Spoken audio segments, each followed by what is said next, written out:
Every house, every king, and every battle has its own truth. But there are stories older than crowns, darker than the night, and more dangerous than any blade. They were never written in books. They were whispered to fire, to the trees, and to the dead gods. And today, we dare to uncover one of them. The snow fell thick upon the wall that night, heavy and soundless, as if the sky itself sought to bury all that had been and all that might come. The torches along the parapets hissed in the cold, their flames struggling against the wind. Ghost padded beside Jon Snow, his white fur blending into the drifts, his red eyes gleaming faintly through the storm. Jon drew his cloak tighter around him. Even after death, the chill could still find him. There were nights when he could almost feel the dagger points in his chest, like old ghosts pressing from within. He told no one. What good would it do? A Lord Commander could not flinch from his duties because of phantoms. But the dreams were harder to hide.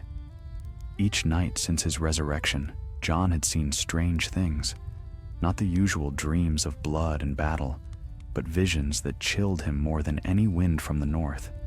Forests made of ice, armies of the dead standing in perfect silence, blue fire that did not warm, but devoured, and always a figure among them, tall, pale, crowned with frost, the Night King.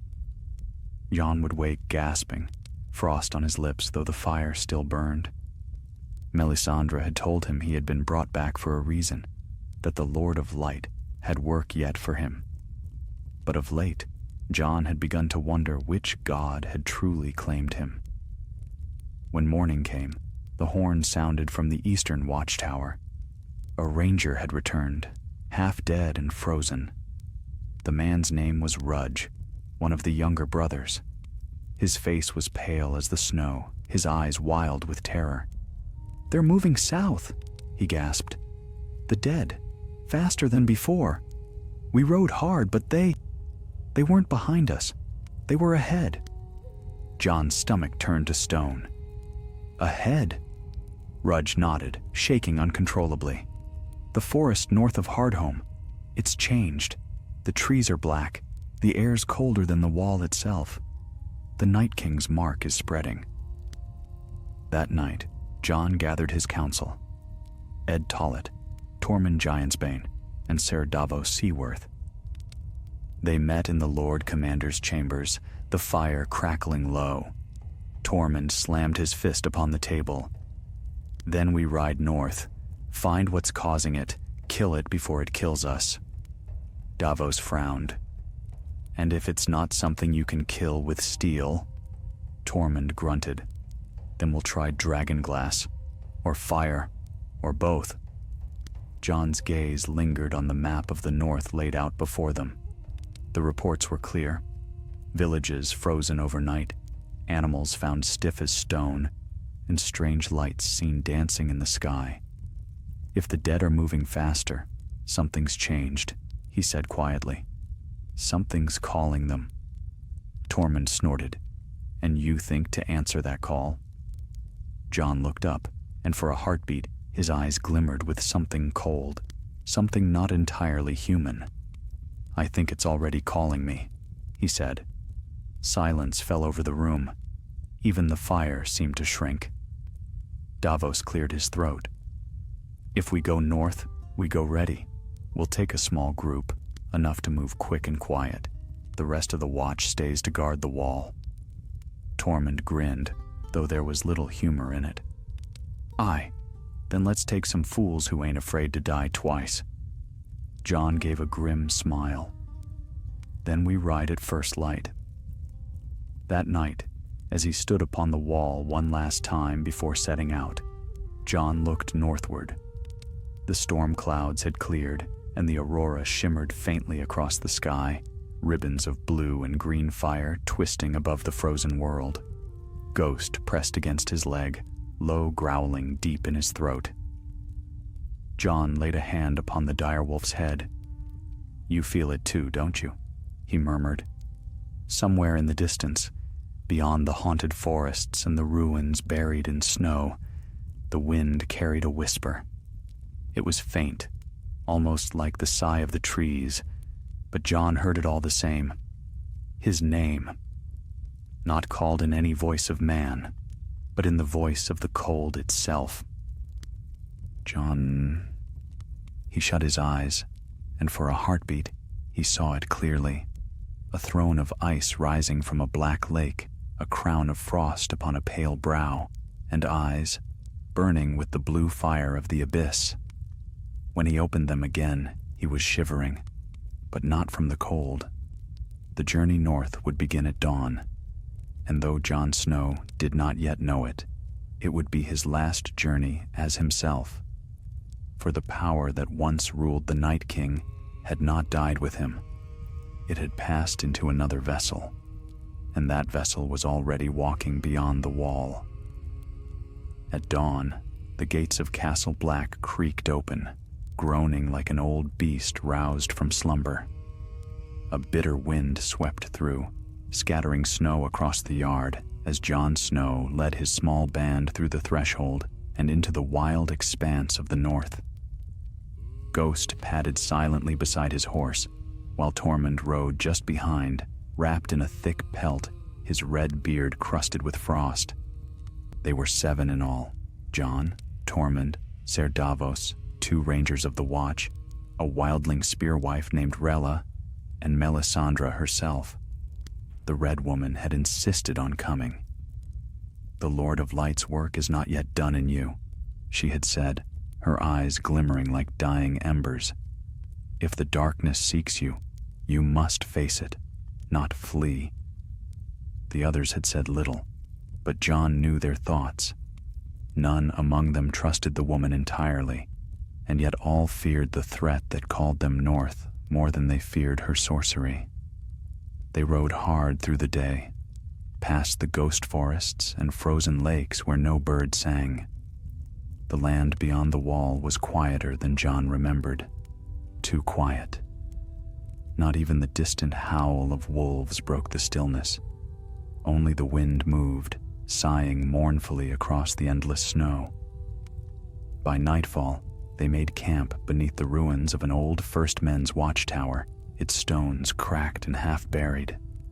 Tormund built the fire while the others tended to the horses. Melisandre sat apart from the group, staring into the flames as though reading from them. Jon approached her, Ghost shadowing his steps. "You see something?" he asked quietly. Her red eyes turned to him. "Flames speak in riddles," she said. "But tonight they show a storm. Black ice and broken crowns. A man with your face, but not your heart." Jon frowned. "I've had dreams too."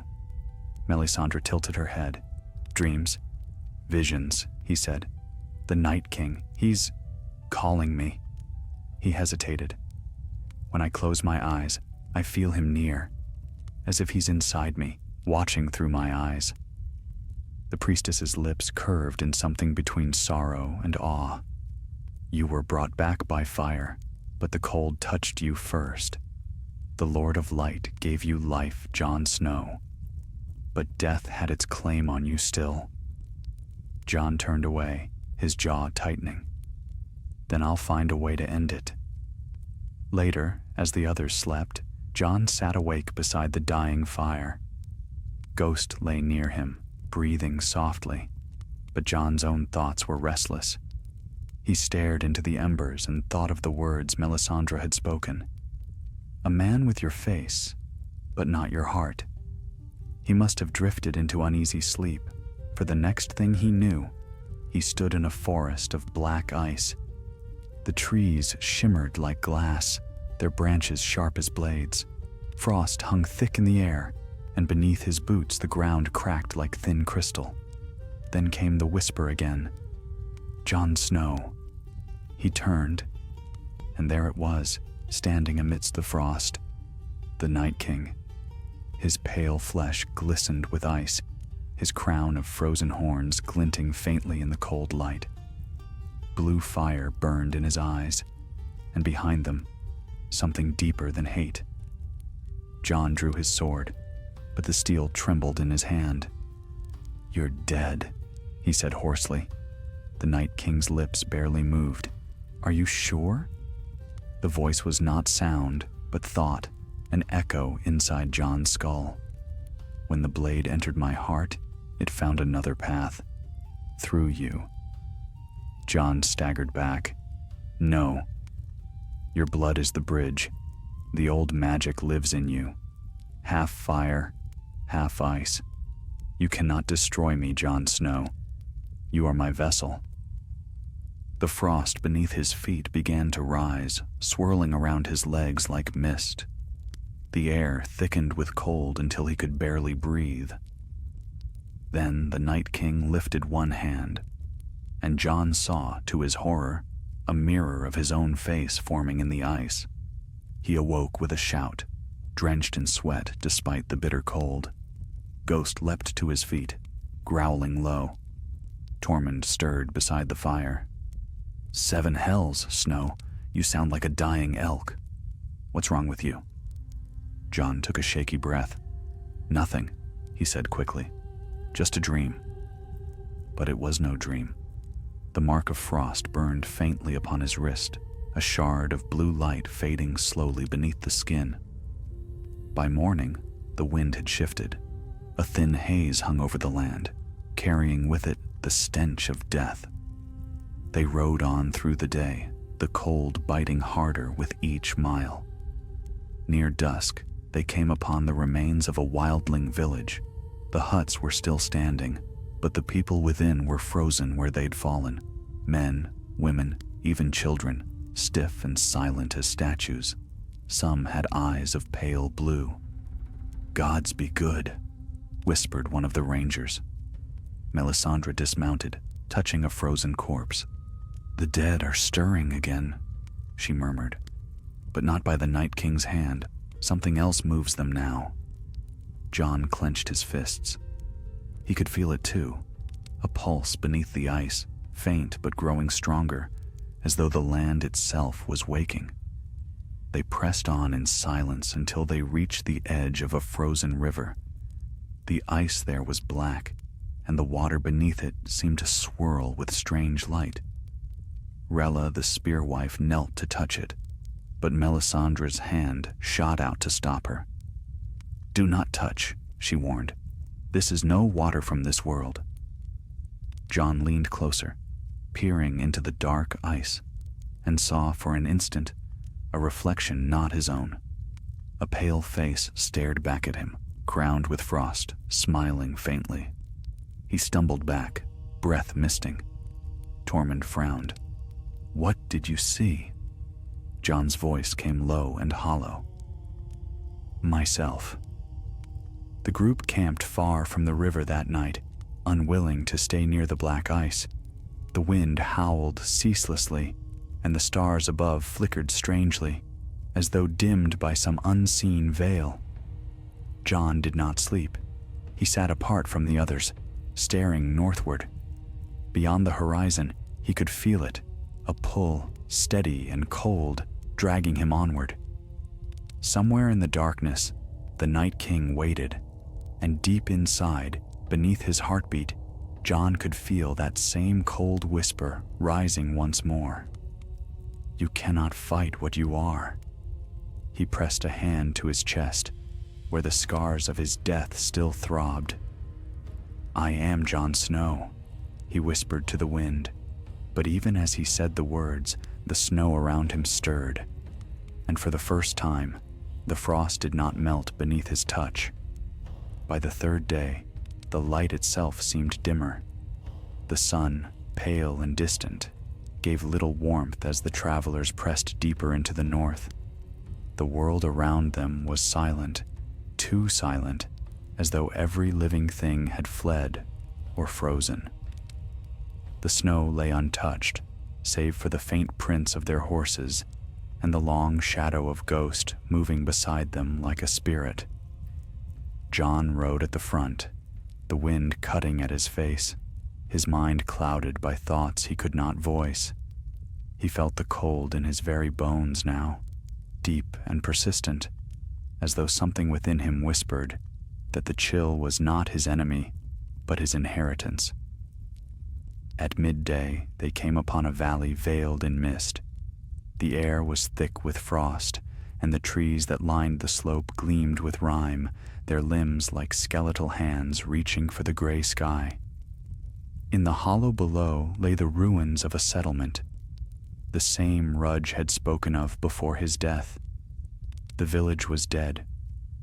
The hut stood roofless and brittle, the well was frozen over, and a thin layer of snow coated everything in a strange, shimmering glaze. It was as if the cold here was not mere winter, but something alive. Jon dismounted, the crunch of his boots on the snow breaking the stillness. "Spread out," he ordered quietly.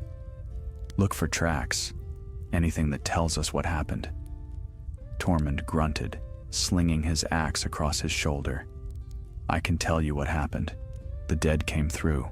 The rest ran, or didn't run fast enough. But as they searched, it became clear that something was wrong. The bodies, if there had been any, were gone. Not buried, not burned, not eaten. Simply gone, leaving only outlines in the frost where they had once lain. Davos knelt beside one such shape, tracing it with his glove. "7 hells," he muttered. What could take the dead themselves? Melisandre's gaze wandered toward the center of the village, where a great stone stood half buried in the snow. It was covered in carvings, spirals and jagged marks that glowed faintly blue in the dim light. "Not take," she murmured. "Claim." Jon stepped closer. "You know what this is?" Her eyes flickered toward him. The children of the forest made such marks in the wars of old, to bind power to stone. But this... She trailed off, her voice lowering. "This is twisted. It has been remade, corrupted." As they watched, a faint mist began to rise from the carvings, curling into the air like smoke. Ghost bared his teeth, growling deep in his throat. Then, from somewhere within the mist, a whisper echoed. Faint at first, then stronger, overlapping voices like wind howling through a crypt. "Jon Snow." The word struck him like a blow. The others froze, staring at him. "Did you hear that?" Davos breathed. Jon said nothing. His hand had gone to Longclaw's hilt. The voice was inside him again, cold and familiar. "The world forgets the old gods, but they do not forget it. Blood calls to blood. You are mine, and through you, I shall walk again." "Jon?" Melisandre's voice cut through the haze. "Jon Snow, what do you see?" He blinked, and suddenly the world shifted. The mist thickened, and before him stood the Night King.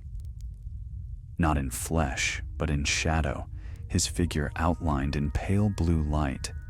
Jon raised his sword, his breath visible in the freezing air. "You're nothing but a memory." "Then why do you tremble?" The shadow stepped closer. "You were chosen by fire, yet you were born of ice. The balance breaks, and through you, the storm will rise." The world lurched, and Jon felt the ground vanish beneath him. For a heartbeat, he was falling through endless black, through cold so sharp it felt like knives in his skin, until he landed with a jolt in snow. "Jon!" Tormund's voice roared above him. Hands grasped his shoulders, dragging him upright. The others surrounded him, their faces pale. "What happened?" Davos asked. "You went still, eyes white as snow." Jon shook his head, his heart hammering. "He's here," he whispered. "Not as a man, as something else. A spirit, maybe, but he's moving through me." Melisandre's face darkened. "The link deepens. If he takes root in your soul, he will return to flesh through your body." Rella spat into the snow. "Then we kill him before that happens." Tormund growled. "Watch your tongue, woman. You'll not strike him while I draw breath." "Peace," said Davos sharply. "Fighting each other won't help us." Jon rose slowly, gripping Longclaw. "We press on. There's no turning back. The Night King's power is growing here. If we stop, we die." They rode again through the long hours of dusk. The sky burned faintly with dying light, streaks of crimson fading to gray. Snow began to fall, thick and heavy, swallowing the world. As night came, they found shelter in a cave near the ridge. Inside, the air was still, though bitter cold crept through the stone. They lit a small fire, its glow barely touching the walls. Shadows danced like ghosts across the rock. Melisandre sat across from Jon, her gaze fixed on him. "There is a way," she said quietly, "to sever the bond between you and the Night King. But it will cost you." Jon looked up. "What cost?" "Blood," she replied. "The bond was forged by death. It can only be broken by it." He said nothing, only stared into the flames. Around them the others slept, except Ghost, who kept watch at the mouth of the cave, his red eyes gleaming faintly. When the fire had burned low, Jon rose and stepped outside. The night was silent, the snow whispering softly around him. Above, the aurora shimmered again, blue and white like cold fire spread across the heavens. He thought of the wall, of Sam and Sansa, of the living world that still clung to warmth and hope, and he wondered if he would ever see it again. Then came the whisper once more, faint and near. "Why do you resist, Jon Snow?" He turned and saw, standing upon the rise beyond the cave, the shape of a man made of frost and shadow. "You are what I was," the voice said. "You were made for the same purpose, to unite death and life, to end the war of fire and ice forever. Do not fight me, become me." Jon raised his sword. "I'll die first." The figure smiled, a thin, terrible smile. That too is part of the plan. The wind rose, scattering the snow in a white fury. For a heartbeat, Jon thought he saw the shadow's hand reach toward him, and then it was gone. Only the storm remained. Jon stood alone, breathing hard, his heart cold and heavy as the land itself. And in the dark, his breath misted blue. The dawn that followed was gray and brittle, a light that gave no warmth. Snow swept in thick veils across the barren land, blurring sky and ground into one endless sheet of white. Jon Snow stood at the mouth of the cave, his cloak stiff with frost, watching the storm move like a living thing. The others stirred behind him. Tormund cursed softly as he stoked the fire, while Davos murmured a prayer beneath his breath. Melisandre sat motionless, her red eyes half closed, whispering words in the tongue of her god. The sound was low and steady, like the heartbeat of the flames themselves. Jon turned toward her. "You said there's a way to break the bond." She looked up, her gaze unfaltering. "Yes, but you will not like what must be done. Tell me." "The Night King's spirit binds to you through the wound that ended your mortal life. His power feeds upon that death. To sever it, the same place must bleed again, this time with fire instead of ice." Tormund frowned. "You mean to burn him?" Melisandre nodded slowly. "Only for a moment. Fire cleanses. If the flame takes the frost, the link may die. But if it fails..." Her eyes flickered toward Jon. "Then he will burn from within." Jon met her gaze without flinching. "Then we try." Davos rose sharply. "You'd let her set you aflame on a maybe? Are you mad?" Jon's voice was calm, almost weary. "If I'm already dying, it's better I choose how." The storm worsened by midday, forcing them to remain in the cave. The fire burned low, its light casting long shadows that trembled upon the stone. Jon sat near the entrance, Ghost at his side. He could feel the beast's unease, the low growl rumbling deep in his chest. "Easy," Jon murmured, running his gloved hand through the direwolf's fur. "If it comes to it, you run. You don't look back." Ghost only bared his teeth, refusing the command in silence. By afternoon, Melisandre prepared what she called the flame ritual. She drew a circle in the snow just beyond the cave's mouth, marking it with strange runes of ash and oil. The storm thrashed above them, winds shrieking through the mountains. "Stand within," she told Jon. He stepped forward, Longclaw sheathed at his side. The cold air stung his lungs, but he did not falter. Melisandre's hands moved in slow arcs, her voice rising in an ancient chant. The flames from her brazier flickered and stretched toward Jon, drawn by invisible threads. The air thickened, and the world seemed to shrink to the circle of fire and frost around him. Then the pain came. It was not the pain of flesh burning, but something deeper. The tearing of soul from soul. The fire leapt from the brazier and struck his chest, blazing through his furs and shirt. He cried out, stumbling back as the wound where he'd once been stabbed flared white-hot. Tormund shouted, rushing forward, but Davos caught his arm. "No! Don't break the circle!" Melisandre's voice grew louder, fierce and commanding. The flame pulsed, then split, one side gold, the other blue. The two colors swirled and clashed upon Jon's skin, fire and frost locked in a silent war. Jon gasped for breath, his vision blurring. Through the haze, he saw shapes moving within the flames, shadows of men long dead, faces he knew and faces he didn't. And in their midst, the Night King's pale visage appeared once more, smiling with terrible calm. "You cannot burn winter," the voice hissed inside him. "The fire you wield is mine as well. The balance cannot be broken." Jon fell to his knees, hands clawing at the ice. "Then I'll end both," he whispered hoarsely. The blue light burst outward. The fire shuddered, and then, in one blinding instant, both vanished. The world fell silent. When Jon's vision cleared, he was lying on his back in the snow. The runes around him were melted away, the brazier overturned. The others stood over him, Tormund wide-eyed, Davos grim, Melisandre pale as bone. "Is he?" Davos began. Jon drew a sharp breath and sat up. Steam rose from his skin where the flame had struck him, but there was no wound, no blood. The pain was gone. Yet in its place lingered something colder, quieter, a stillness deep within.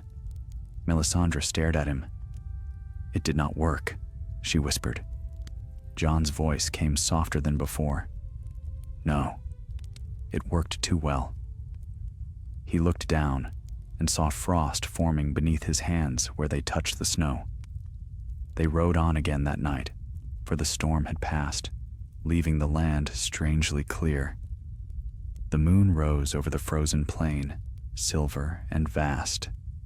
Jon said little, but he could feel the change within him growing stronger. His breath no longer smoked in the air. The cold no longer bit his skin. At dawn, they reached the edge of a vast, frozen lake, the one the free folk called the Mirror of the Moon. Its surface shone like polished glass, reflecting the pale sky above. The ice was black and smooth, without a single crack. Melisandre halted her horse. "This is it," she murmured. "The heart of the North, the place where the first of them was made." Jon dismounted, his boots echoing hollow upon the ice. Beneath the frozen surface, strange shadows moved, dark shapes twisting slowly as if the lake itself breathed. Tormund gripped his axe. "This place reeks of death." Jon knelt, pressing his palm to the ice. The moment he did, Blue light rippled outward in a vast circle, spreading across the lake like veins of frost. The ground beneath them shuddered. Then the ice cracked. From the depths below rose a hand, pale, dead, and rimed with frost. Then another. The lake erupted in silence as the dead pulled themselves free, their eyes glowing with cold fire. Dozens of them. Hundreds. "Run!" Davos bellowed. They fought their way back toward the shore. Tormund's axe split skulls. Rella's spear struck true, and Ghost tore into the undead with savage fury. But for every wight that fell, 2 more clawed from the ice. Jon swung Longclaw, the Valyrian steel flashing silver in the pale light. Each strike shattered bone and frost, but the dead would not stay down. They moved as one, their gaze fixed not on the others, but on him. And through their lifeless stares, Jon felt it again, that ancient will guiding them. The Night King's power, his power now. "Jon!" Tormund shouted. "They're after you." Jon raised his sword, the blue light of the lake burning beneath his feet. "Then let them come." He plunged Longclaw into the ice, and for an instant, the world split open. Light and shadow exploding outward, fire and frost entwined. When the glare faded, the wights were still, frozen in place, unmoving. The others turned toward Jon. He stood in the center of the shattered lake, unharmed, and when he lifted his gaze, his eyes gleamed a faint, unnatural blue. The silence that followed was colder than the wind. The frozen lake lay in ruins. Fractured shards of ice jutted skyward like the ribs of some long-dead beast, catching the dim light of the moon. The silence that followed the battle was unnatural, heavy, not peace, but the stillness that comes before something worse. Jon Snow stood amid the wreckage, Longclaw still in his grasp. The Valyrian steel dripped with black water that steamed faintly in the cold air. Around him, the corpses of the dead were still, locked in the moment of their defeat. But even now, frost crawled slowly over their flesh, as though refusing to release them entirely. Tormund was the first to speak. "By the gods, Snow, what did you do?" Jon stared down at his hands. Frost crept along his fingers, blue veins of light pulsing beneath the skin. He clenched his fists and the light faded, but not before the others saw it. Melisandre approached cautiously, her face pale and drawn. "It has begun," she said softly. "The fire could not cleanse you because you are no longer only flesh. The ice within you wakes." Davos stepped forward, anger flaring in his eyes. "So what are you saying, priestess? That he's one of them now?" Her gaze did not waver. "Not yet, but the line grows thin." Jon sheathed his sword and turned toward them. "Enough. We came north to find the truth, and now we've found it. Whatever's happening here, it isn't finished." "The hells it isn't," Tormund growled. "Those things came for you, Snow. They weren't fighting us. They were bowing. I saw it." Jon said nothing. He could not deny it. When the wights had risen, their eyes had locked on him, not with hunger, but recognition, as though they had known their master's heir. He turned his gaze northward, toward the faint shimmer on the horizon. The storm that had plagued them was gone, replaced by a pale aurora dancing in silence. "We ride for the lands of always winter," he said. Davos swore under his breath. "You mean to ride into the place where the Night King was made? You've gone mad." Jon's voice was quiet but firm. "If this power began there, it must end there. I'll not let his shadow walk the world through me." Melisandre's red eyes gleamed faintly. "Then your path leads to the Black Glacier, the first altar of the old gods. It lies beyond the mountains of mist. Few have seen it. None have returned. Then we'll be the first, Jon said. They rode through the long night, leaving behind the shattered lake and the silence of the dead. The land grew stranger as they advanced. Twisted trees of pale stone, rivers frozen mid-flow, and valleys filled with mists that glowed faintly blue. No birds sang, no beasts stirred. On the second night, they made camp among the rocks of a narrow pass. The stars above flickered dimly, as though half smothered by unseen clouds. Jon sat apart from the others, his cloak drawn close. Ghost lay beside him, restless. When Jon closed his eyes, the world shifted. He stood upon a field of endless frost, and before him stretched a host of the dead, thousands upon thousands arrayed in silent ranks. At their head stood the Night King, his pale crown glimmering faintly. "You cannot run from me," the voice whispered inside him. "You are what I left behind, my echo, my heir." Jon raised Longclaw, though it was only a dream. "I'll end you," he said. "End me. You are me. Every breath you take is borrowed from my cold. The fire tried to claim you, but the ice would not yield." The figure stepped closer, eyes blazing with blue flame. "Do you know what they called me before I was your enemy?" Jon's breath caught. "What?" "Protector. They made me to save the world from fire, as you were made to save it from me. There is no good or evil here, only balance.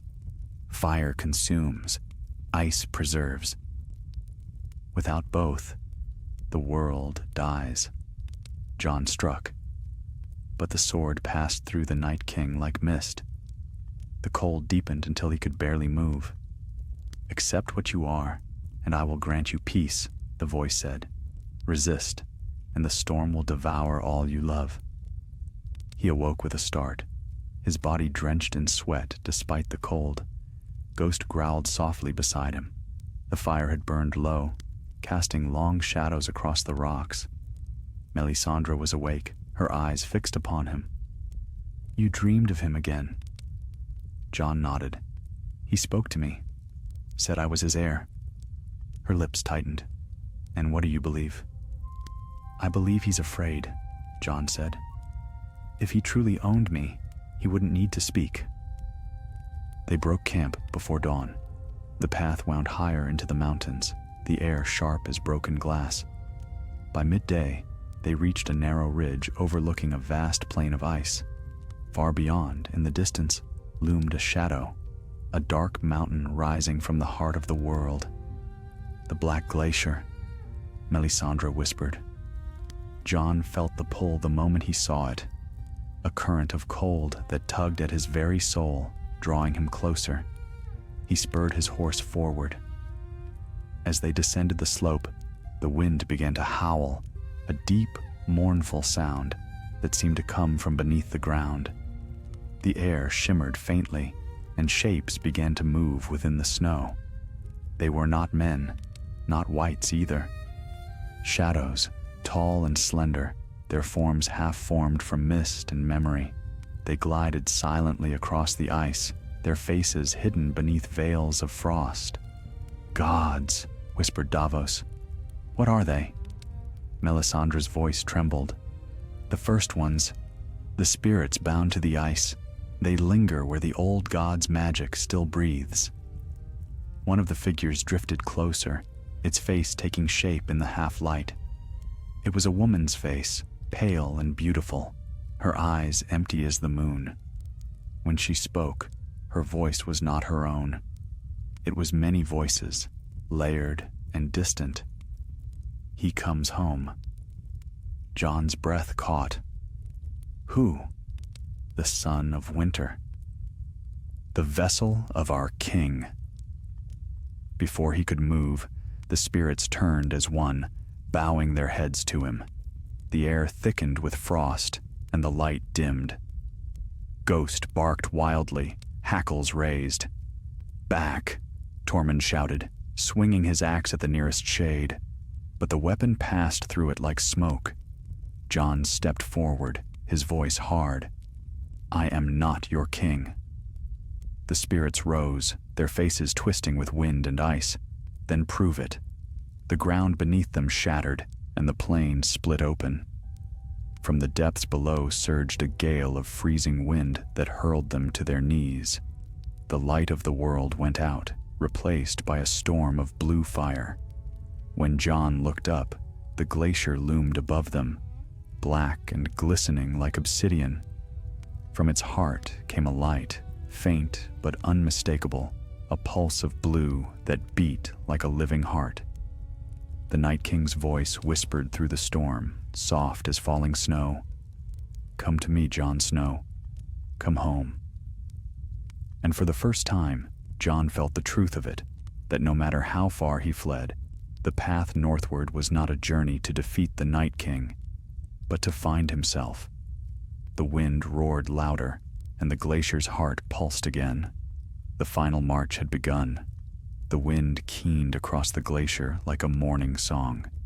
The world was a wasteland of black ice and ghostly light, endless and still, as if time itself had frozen beneath the weight of ancient sorcery. The air was sharp enough to cut the lungs, and every breath tasted of iron and snow. Jon Snow led his companions across the frozen plain, the glacier's heart glowing faintly before them, a pulse of blue deep within the mountain's core. With each step closer, the pull within him grew stronger. It was not merely a call, it was hunger, the same need that drove fire toward air and rivers toward the sea. Behind him, the others struggled to keep pace. The horses had long since perished in the cold, their carcasses left behind to stiffen in the frost. Now they moved on foot, cloaked in furs stiff with rime. Tormund's voice broke the silence at last. "We are walking into our graves, Snow. The air itself wants us dead." Jon did not answer. He had ceased to feel the cold. The frost that rimed his beard did not melt when he breathed. It lingered, part of him now. Melisandre's red eyes glimmered faintly beneath her hood. "We are near the altar," she said. "The place where the first man was broken and remade." Rella, the wildling spearwife, spat into the snow. "And we're to what? Break another?" Melisandre's expression did not change. The Lord of Light burned the shadow from the world once, but where there is fire, there is always a shadow behind it. This place was born of that shadow. They reached the base of the glacier as the pale light began to fade. The wall of ice before them rose higher than any castle wall, black and sheer, veined with streaks of blue that pulsed faintly, as if it lived. Jon placed his hand upon it. The surface was colder than anything he had ever touched, but beneath it, he felt something. A thrum, like a heartbeat. "This is it," he said quietly. Melisandre nodded. "The heart of winter." Tormund swung his axe into the ice, and the sound rang like a bell. The blow left no mark. He struck again, harder, and this time the ground itself trembled. A crack split through the glacier, spreading upward in a jagged line of blue flame. Then the ice began to move. It parted slowly, groaning like a beast awakening. Beyond it lay a cavern, vast and black, lit only by the glow of frozen veins running through the walls.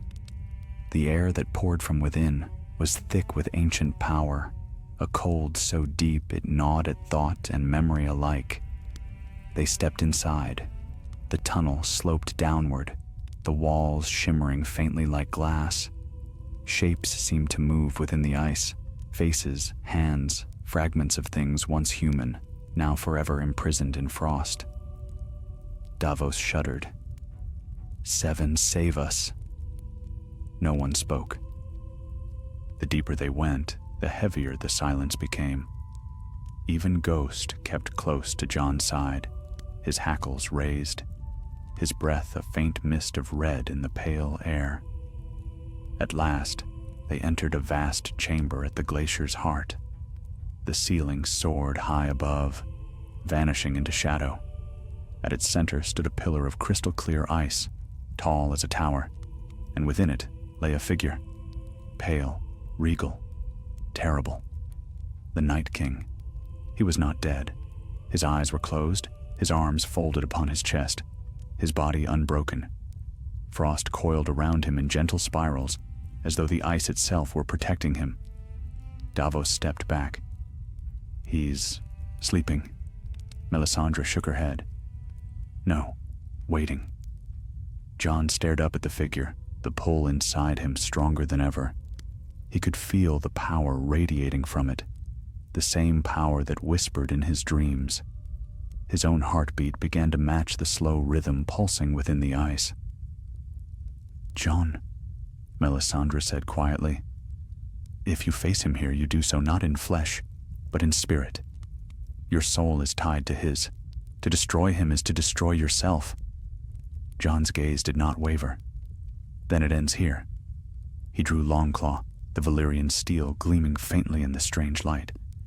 He stepped forward, but as he did, the ice beneath his boots cracked and splintered. The Night King's eyes opened. The blue fire within them blazed to life, and the chamber filled with a low, resonant hum. The air trembled, the frost crawling up the walls like living veins. The figure within the pillar stirred. The ice around him began to fracture, falling away in shards. When he spoke, the voice echoed through the cavern and inside Jon's mind at once. "You cannot kill what is already part of you." Jon lifted his sword. "We'll see." The Night King stepped free from the ice, shards falling like broken glass around him. He moved with the grace of something eternal, ancient, neither alive nor dead. When he raised his hand, the air thickened with cold. Tormund roared and charged, axe in hand. The Night King did not move. A flick of his wrist sent the wildling flying backward into the ice, lifeless before he struck the ground. Rella screamed and hurled her spear. It shattered against the Night King's chest like glass. She barely had time to draw breath before Frost took her, freezing her where she stood, her eyes wide in shock. Jon advanced, every nerve aflame. The Night King's blade of ice appeared in his hand, glimmering with cold light.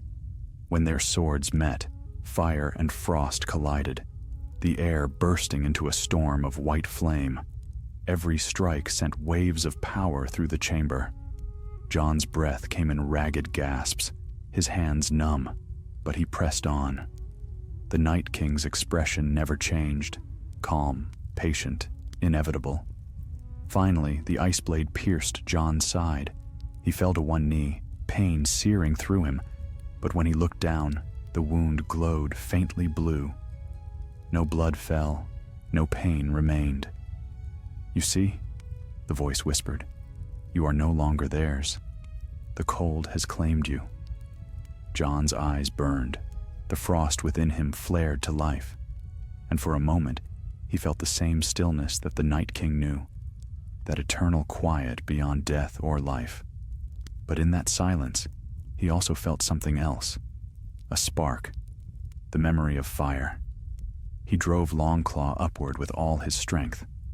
The blade pierced the Night King's chest. Light exploded, gold and blue, fire and frost, blinding, tearing the world apart. When it cleared, the Night King was gone. The pillar of ice was shattered, the chamber cracked and bleeding light. Jon lay upon the floor, barely breathing. Melisandre knelt beside him, her hands trembling. "What have you done?" Jon opened his eyes. For a moment they shone blue. Then, slowly, the color faded, replaced by gray once more. "I ended him," he said. Melisandre looked upon him with dread. "No, you became him."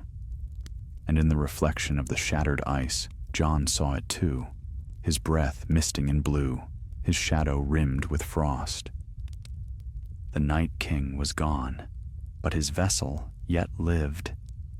The cavern groaned as though the glacier itself were alive, mourning the death or the rebirth of its frozen king.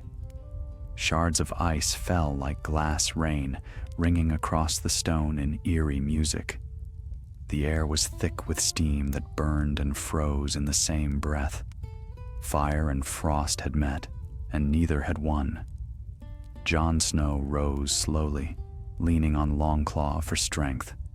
The sword still glowed faintly, caught between silver and blue, its steel trembling with some unseen current. His breath came slow and even. No pain, no warmth, only the silence that followed the breaking of something old. Tormund's body lay still by the wall, half encased in frost. Rella stood frozen like a statue, her face pale and perfect, beneath a sheen of ice.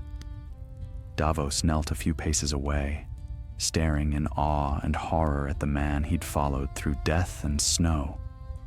Melisandre stepped closer, her red cloak torn, her flame-dyed hair glinting dimly. "It is done," she whispered. "The circle has closed." Jon turned to her, and for an instant she faltered. His eyes were strange, still gray, but threaded with faint veins of blue light. When he spoke, his voice carried a weight that did not belong to any living man. "He's gone." Melisandre's gaze hardened. "Gone into you." Jon said nothing.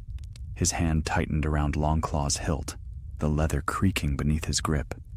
He could feel it, the cold beneath his skin, the echo of a will that was not entirely his. But beneath that cold, deeper still, was a faint ember, the fire of life, the same spark that had brought him back once before. Davos rose, his face grim. "If what she says is true, lad, then you've traded one doom for another." Jon looked toward the shattered heart of the glacier. The ice was cracked open like the shell of a great egg, and within the fissures, blue light pulsed faintly, fading slowly, as though the world itself were catching its breath. "No," Jon said softly. "I've bound him. That's all I could do." Melisandre's eyes glowed faintly in the dim light. "Bound him? Until when?" Jon did not answer. He turned toward the tunnel that led back to the open world. "We leave this place. Now." They made their way out of the glacier, the path trembling beneath their feet. The air grew warmer with each step, but Jon could not feel it.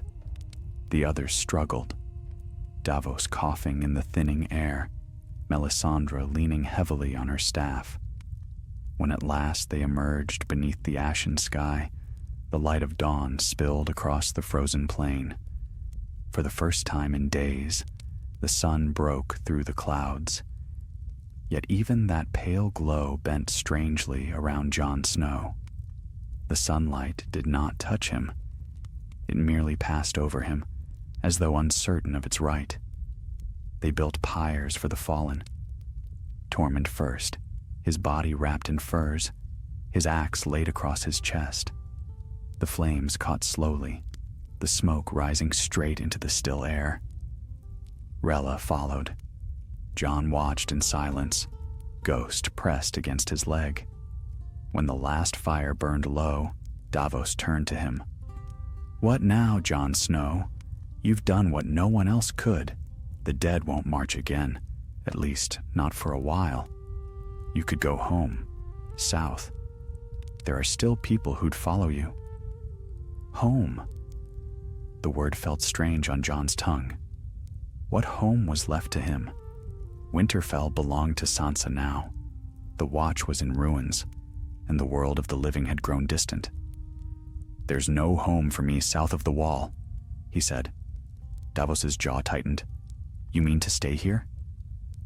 "I mean to keep watch," Jon replied. "As long as I live, he cannot rise again. The bond holds because I remain." Melisandre's voice was quiet but firm. "The bond holds because the fire in you does. When it fades, the cold will win." Jon met her gaze. "Then I'll make sure it never fades." they set out toward the wall 3 days later. The journey south was long and hard, though the land seemed strangely altered. The blizzards had stilled, and the endless snowfields lay smooth and silent. Once, they passed through a valley filled with strange flowers of ice, delicate as crystal, blooming from the ground like frost-born stars. Melisandre called it a sign. The balance returns, the world breathes again. Davos only muttered, or it's holding its breath, waiting for the next storm. Jon said nothing. He rode at the front, Ghost padding silently at his side. He dreamed little now. When he did, he saw a vast sea of frozen stars and a voice that whispered from beneath it, "You cannot hold me forever." He would wake cold and still, the frost on his breath glowing faintly in the dark. When at last they saw the wall, rising vast and spectral in the distance, Davos sighed with something like relief. "Never thought I'd be glad to see that cursed thing again." But Jon only stared. The wall shimmered faintly in the pale light, and for a heartbeat, he thought he saw something moving within it, shapes like shadows swimming beneath the ice. When they reached Castle Black, it was near empty. Only a few men of the watch remained, keeping guard over an age that had already ended. They greeted Jon with disbelief and awe, for word had reached even this far north that the dead no longer stirred, and the lands beyond the wall were silent once more. That night, Jon stood upon the wall's highest rampart, gazing northward. The wind bit at his cloak, but he did not feel it. Below, Ghost prowled restlessly, his white fur gleaming in the moonlight. Melisandre joined him, her red cloak snapping in the wind. "You cannot stay here forever," she said. "I can," Jon replied. Her gaze softened. "You are not the Night King, Jon Snow. Not yet. But if you linger here, if you give yourself only to the cold, one day you will forget warmth." Jon looked out over the endless white. "Better I forget warmth than the world forget the cold." They stood in silence for a time. The stars shimmered faintly above, their light dancing upon the wall's frozen crown. At last, Melisandre spoke. "The Lord of Light's purpose is done. I will leave this world soon." Jon turned to her. "Where will you go?" "Where all fire goes when its work is finished," she said with a faint smile. "Into the dark." When she left the next morning, she walked barefoot into the snow, her red cloak trailing behind her. By the time the sun rose, there was nothing left but a circle of melted ice where she had stood. Years passed. The realm forgot the long night, as men always forget. The Watch rebuilt what it could. Ravens no longer spoke of White Walkers or Kings of Ice. But north of the wall, beyond the lands where maps ended, a single figure roamed the frozen wilderness, a man in black, pale of face, his eyes the color of storm clouds. Sometimes travelers glimpsed him through the snow and called him the Ghost of the North. Others said he was the spirit of the last king of winter, guarding the realms of men. But those who came close enough to see his face told a different tale. They said the man looked like Jon Snow, and when the wind howled through the dead forests and the nights grew long, some swore they could hear a whisper carried through the cold. The Watch never ends. Winter had settled like a crown of iron upon the north. Though the dead no longer marched and the long night had passed, the cold still lingered, deep and patient, as though it waited for its master to remember himself. Jon Snow rode alone now, far beyond the wall where no man's law held sway. Ghost padded beside him, silent and watchful, their only companions the wind and the endless snow. He had not returned to Castle Black in many months. The men there had grown uneasy in his presence. They whispered that he did not eat. that his breath misted blue even when the sun was high, that shadows followed him where none should fall. Jon had seen the fear in their eyes and knew it was better he left them to their peace. So he went north again, into the wilderness that had birthed his doom. The land was changing. He could feel it beneath his boots, the frozen earth softer now, the air less cruel. Where the dead had once marched, life began to return in strange ways. Frost flowers bloomed along the edges of glaciers, glowing faintly in the night. Rivers thawed, their surfaces steaming as if the ice resisted the change. The world was waking, but cautiously, as though afraid to draw the attention of something still watching. Jon did not sleep much. When he did, the dreams came. Dreams of a throne made of black ice, a single blue flame flickering upon it, and a voice whispering through the storm. The cold forgets no one. He would wake with frost on his lashes, his heart pounding like a war drum. Sometimes he felt the pull again, that dark current beneath the skin, whispering that the world of the living was fading, that he was meant to return to the silence beneath the snow. But always, he fought it back. One evening, as the pale sun sank below the horizon, Jon found himself before a vast field of ancient stones. They jutted from the ground like broken teeth, each carved with spirals and runes long buried in legend. He dismounted, running a gloved hand along one of the carvings. The stone was warm to the touch. Ghost growled low in his throat. Jon turned and saw movement beyond the stones. At first, he thought it a trick of light, but then the figure stepped forward, cloaked in furs, a hood drawn low over the face. The stranger moved with the silence of one used to shadows. "Who goes there?" Jon called, his voice echoing in the cold air. The figure stopped a few paces away. A woman's voice answered, rough but steady. "I might ask you the same. Few men walk this far north unless they've a death wish." Jon studied her. She was tall and lean, her cloak stitched from the pelts of dire wolves and bears alike. Beneath the hood, a glint of steel, a scar running from her temple to her jaw. "I'm not your enemy," Jon said. "Then what are you?" she asked.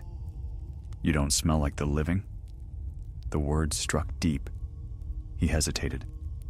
"My name is Jon Snow." The woman lowered her hood slowly. Her eyes widened, the frostlight catching in them. "Jon Snow, the crow who killed the Night King?" Jon's mouth tightened. "He's gone. That's all that matters." She stepped closer, studying him. "No, not gone. The land still remembers his touch. The ice sings his name in the dark. The dead do not stir, but their shadows linger. You felt it too, haven't you?" Jon met her gaze. "Who are you?" "Vaena," she said. "Of the free folk. I lead what's left of us." He looked past her and saw, faintly through the mist, the outlines of tents and figures, a small camp nestled among the stones. Children, old men, and women moved about fires that barely smoked. Survivors. "The free folk remain," Jon murmured. "Some," she said. "Enough to remember. Enough to fear what still sleeps beneath the ice." That night they shared a fire at the edge of her camp. The flames cracked and hissed, struggling against the cold that never truly left. Vaena watched Jon in silence for a long while before she spoke again. "My people say the Night King was not the first," she said, "that there were others before him, kings of frost who ruled before fire found the world.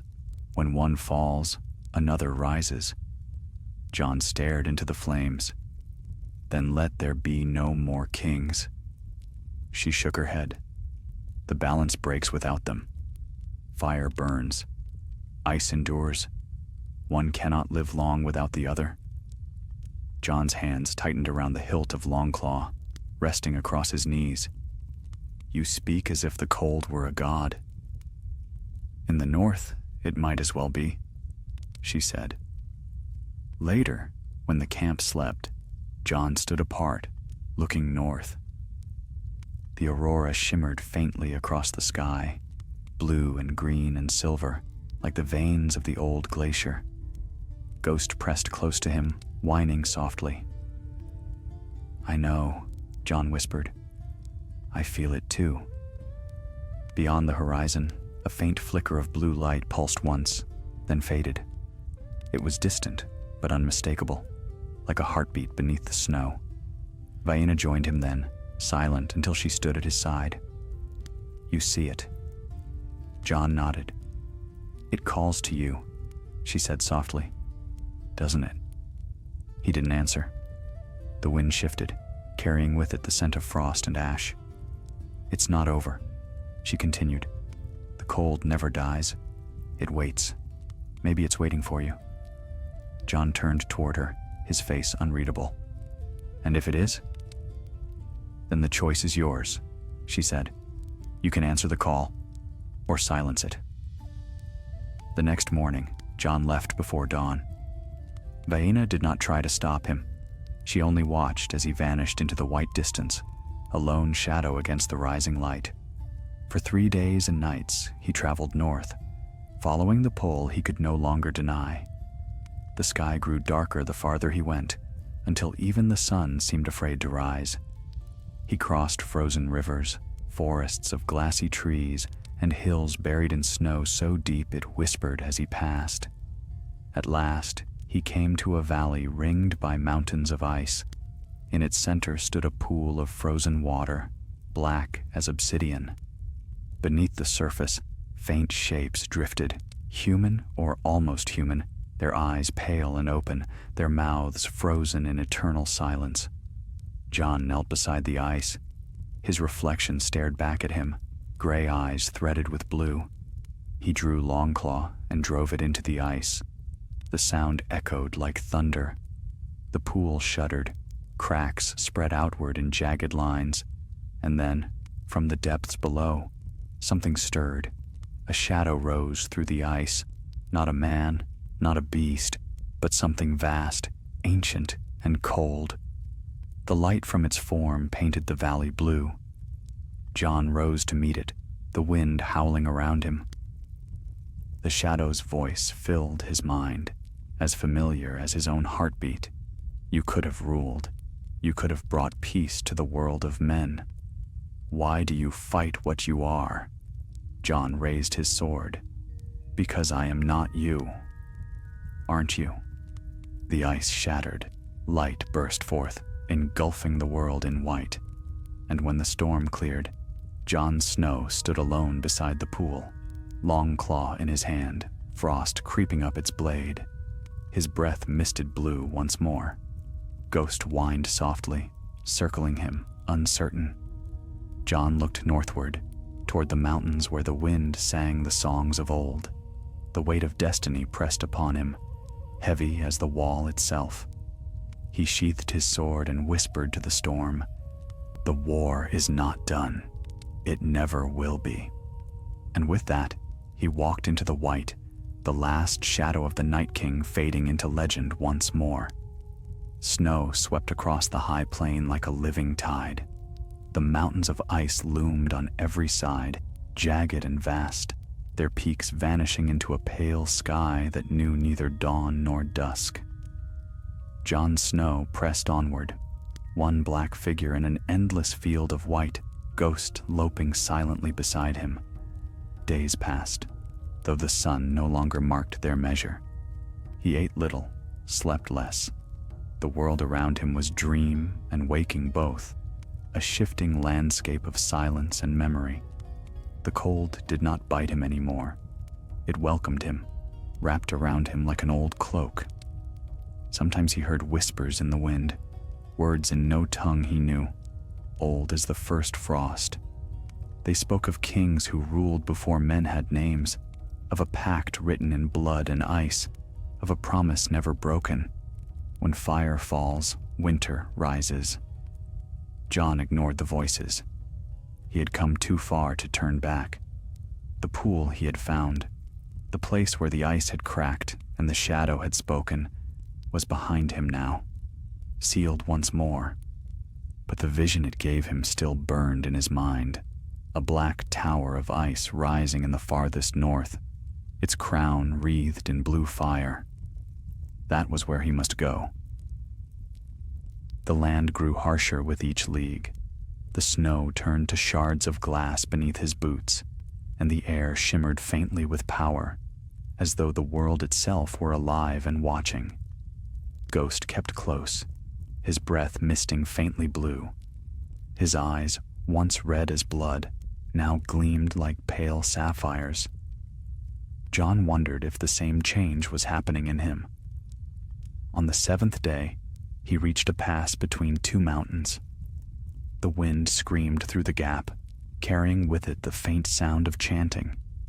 He followed it, his steps cautious, his hand on Longclaw's hilt. The pass opened into a wide hollow surrounded by standing stones, tall, smooth pillars carved with spirals and runes that glowed faintly in the dim light. At the center of the hollow knelt a circle of figures, cloaked and hooded, their voices rising and falling in strange rhythm. The language they spoke was old, older than the first men, a language of power. The air shimmered around them, alive with frost and flame both. Jon stepped closer. "Who are you?" The chanting ceased. Slowly, the figures rose, turning toward him. Their hoods fell back, and what stood before him were not men. Their faces were white and smooth as carved stone, their eyes pale as ice, children of the forest. One stepped forward, smaller than the rest, her hair silver as moonlight. When she spoke, her voice was soft but carried through the cold like a bell. "You came as we knew you would, Jon Snow, the son of fire and frost." He stared. "The children are gone," Bran said. "Your three-eyed raven saw what was left," she said, "but not all that hid beneath the roots of the world. We endure. We always endure." Jon's hand did not leave his sword. "You made the Night King." "We made the first of them," she said quietly, "to guard the world from men who burned the trees and slew the earth. But fire grew stronger than ice. What was meant to protect became what would destroy." "Then why call me here?" She tilted her head. "Because the balance breaks again. The fire that won now forgets mercy. South of your wall, dragons rise and kingdoms burn. Men build empires from ash. Fire will consume all, unless winter stands once more." Jon felt the cold tighten around his heart. "You think I should take his place?" "Not his," she said. "Yours. The Night King was death. You could be peace."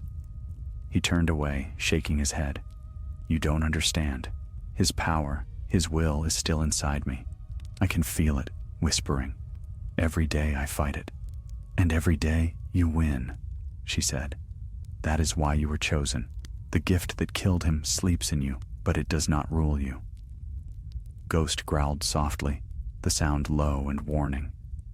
The child looked toward the direwolf and smiled.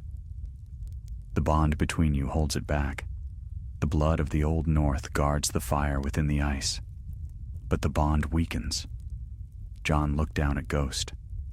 The wolf met his gaze, unflinching. "What must I do?" he asked. "There is a place," she said, "beyond the mountains of shadow, the heart of winter, the same place where he was born. There lies the crystal of first frost, the core of all his power. Break it, and the bond will shatter. You will be free." Jon frowned. "And if I fail?" "Then winter will rise again, through you." The circle of children stepped back, their eyes glowing faintly in the half-light. The silver-haired one raised her hand. "Go now, before the way closes. The mountain does not open for men twice." The wind began to howl again, swirling snow and light around the stones. When it cleared, Jon stood alone. The hollow was empty. The stones were dark and silent once more. He set his jaw and turned north. The journey to the heart of winter was like walking through a dream. The mountains were steep and black, their slopes carved with strange shapes that glowed faintly as he passed. Sometimes he thought he saw figures in the distance, shadows that moved like men but melted into mist when he drew near. At night, he dreamed of fire and frost warring within him. Sometimes he woke to find the ground beneath him rimed with ice. Other times, steam rose from the snow, melting in wide circles around his body. When he reached the far side of the mountains, the world opened into a vast frozen plain. At its center rose a tower of black ice, its spire lost in the clouds. The sight of it stole his breath. The air around it pulsed with the same blue light he had seen in the Night King's eyes. The heart of winter. He walked toward it, Ghost at his side. As they neared, the air grew heavier. Each breath burned with cold. The ice beneath his boots cracked and moaned, whispering voices from beneath. At the base of the tower, he found an archway carved into the ice. Inside, the walls shimmered like mirrors, reflecting his image 100 times over. Every reflection showed him different. One human, one pale and crowned with frost, another burning with unseen flame. At the center of the chamber lay a crystal, suspended above a frozen dais, a heart of pure blue light. It pulsed slowly, in rhythm with his own. Jon stepped closer, long claw drawn. "It ends here," he whispered. As his hand touched the crystal, the world fell away. He stood again on the frozen field of his dreams, the Night King before him, the sky burning with aurora. "You cannot destroy what you are," the voice said. Jon raised his sword. "I am not you." "No, you are more." The shadow surged forward. Fire and ice collided once more. The storm swallowed them both. When silence fell, only Ghost remained, pacing beside the shattered tower. Snow drifted gently over the plain. Far to the south, the wall groaned, cracks spreading across its vast face. Yet the wind that swept down from the north carried no malice, only stillness. And those who lived to see that dawn said that, for the first time in an age, the north felt neither the chill of death nor the breath of fire. Only balance. But in the farthest reaches of the snow, where the light never touched, a man walked alone, his cloak black, his eyes gray, his breath white as mist. Jon Snow, the watcher on the edge of the world, neither dead nor living, neither fire nor frost, the last king of winter and the first guardian of peace. The years that followed passed as slowly as the creeping of ice. In the world of men, the snows melted. The long night became a memory, and tales of the dead in the north faded into myth.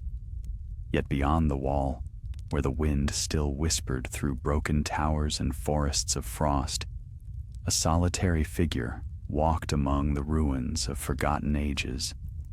Jon Snow, once Lord Commander of the Night's Watch, once king in the north, was now little more than a shadow on the edge of the world.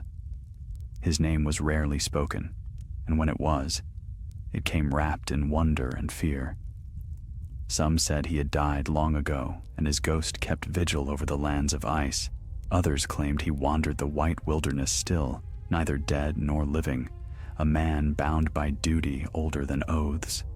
Ghost was ever at his side, larger now, his fur silvered with frost, his eyes glowing faintly blue in the dark. They hunted little and slept less. The cold no longer harmed either of them. The years rolled over them like wind over snow. Jon had not seen another living soul in longer than he could count, until one day, when the sky turned strange.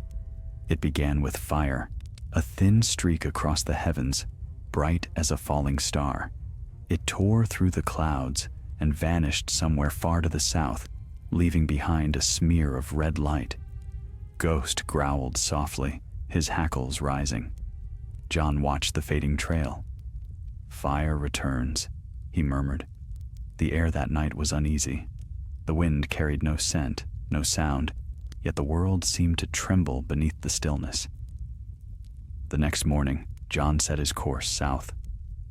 Something within him stirred. A pull as ancient as the one that had drawn him to the heart of winter. He knew the pattern now.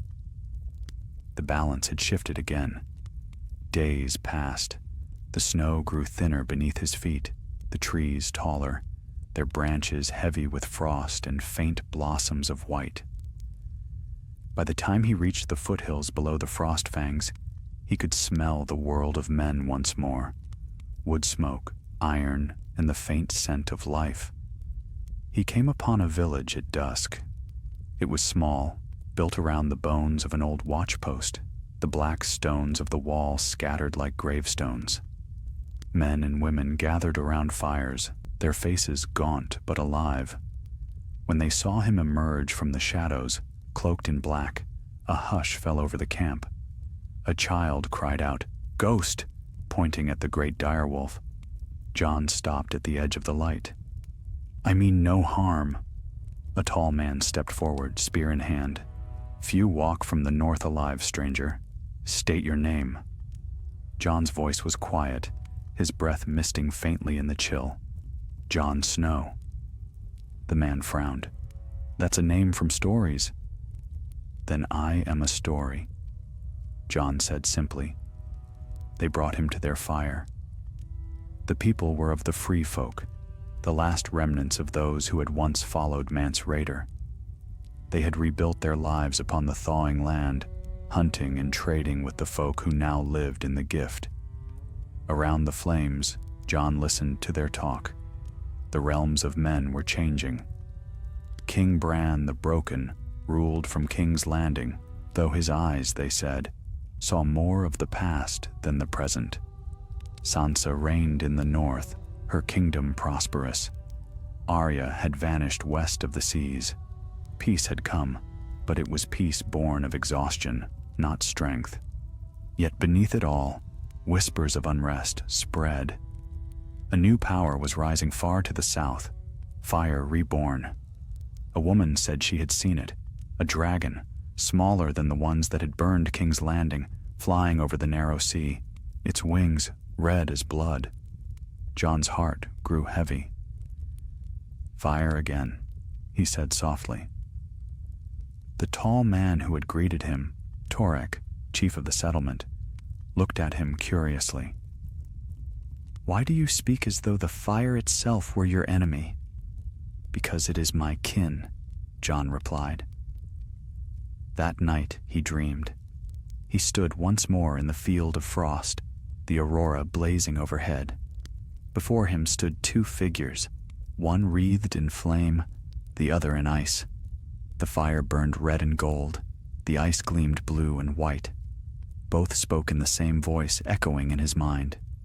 "We are the balance. You broke it." Jon raised his sword. "I ended the war." "You delayed it," the voice said. "As long as one remains, the other will rise. Fire cannot exist without ice. You know this. You feel it." Jon fell to his knees. "What must I do? You must choose." He woke to the sound of Ghost snarling. The camp was in chaos, shouts, and the crackle of fire. Flames tore through the huts, red and wild. A shape passed overhead, blotting out the stars. Jon rushed outside. A dragon wheeled above the camp, its scales dark crimson, its wings vast. Fire spilled from its jaws, devouring wood and snow alike. Men screamed, women ran clutching children. Ghost leapt to shield them, his fur alight with embers that did not burn. Jon stood his ground. The dragon turned, its great eye locking onto him. In that gaze, he saw not malice but confusion, and something else. Recognition. When it landed, the ground shook, its head lowered, and from its back slid a figure cloaked in flame-colored furs. A woman, Tall, fierce-eyed, her hair the color of copper. She carried no crown, yet the air bent around her as if she bore one. "You are him," she said, "the one they call Snow, the ghost who walks the north." Jon's hand went to Longclaw. "And you?"